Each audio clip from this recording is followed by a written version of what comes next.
అందరికీ నమస్కారం అండి. నిన్న ఊరెళ్ళాము. ఊరెళ్ళిన తర్వాత వచ్చిన బట్టలు ఇవి కొత్త బట్టలు. మా వారివి, నావి, పిల్లలవి. అయితే ఇంకా ఈ పొద్దున ఉతికేసాను కదా, ఇప్పుడైతే మడతలు పెడుతున్నాను ఈవినింగ్ టైంలో. టీ అయితే ఇంకా పెట్టలేదు, టీ పెట్టాలి.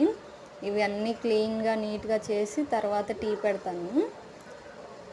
ఎంత పనైనా చేయబుద్ధి అవుద్ది కానీ బట్టలు మడతేయాలంటే ఎక్కడలేని తలకాయ నొప్పి అంతా వస్తుంది. అలాగలాగా మొత్తం మడతేయాలి. ఇవన్నీ మడతేసేసరికి నాకు అర్ధగంట అలా పట్టిందండి. ఎలాగలాగా ఈ మడతేసి ఇప్పుడు వెళ్ళి టీ పెట్టాలి. బట్టలు అయిపోయాక పని అంతా అయిపోయినంత ఫీలింగ్ వచ్చింది.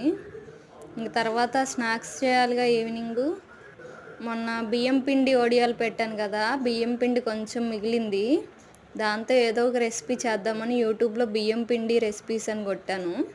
అయితే బియ్యం పిండి స్పాంజ్ దోశ అని వచ్చిందండి. నేను యూట్యూబ్లో ట్రై చేసినవన్నీ ఫ్లాపే.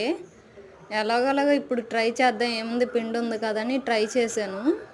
బియ్యం పిండి కొంచెం గోధుమ పిండి వేసి అలాగే జీలకర్ర, కొత్తిమీర, ఉల్లిపాయలు వేసుకున్నా. మీకు ఇష్టమైతే క్యారెట్ తురుము కూడా వేసుకోవచ్చు. కానీ ఎంత బాగుందంటే చాలా బాగుంది. మీరు కూడా ట్రై చేయండి. పచ్చిమిరపకాయ చట్నీలో సూపర్.